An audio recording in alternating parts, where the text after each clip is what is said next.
8 تراوی پڑھی جائے تو اس پہ تراوی کا لفظ صادق نہیں آتا، بلکہ نا صلاۃ و ترویحتان ہوگا، ترویحتان۔ وہ 12 پڑھیں گے تو تراوی کا لفظ اس پر صادق آئے گا کہ 3 دفعہ آرام کرنے کو تراوی کہتے ہیں۔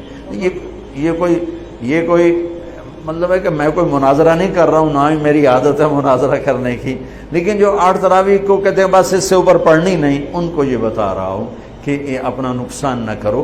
تراوی کی نماز ہو رہی 20 پڑھو، تم نے گھر جا کے کرنا کیا ہے؟ صرف اوپر کے آدھا گھنٹہ اوپر لگ جاتا ہے اور آدھے گھنٹے میں ساری نماز نمٹ جاتی ہے، لیکن آپ کو ملتا کیا ہے؟ ہر سجدے کے بدلے 1500 نیکی۔ کیوں ضائع کرتے؟ یہاں چھوڑو، سب سے بڑی مسجد تو وہ اس نے بنائی ہے ملک ریاض صاحب، اللہ اس کو جزائے خیر دے، بڑا سخی آدمی۔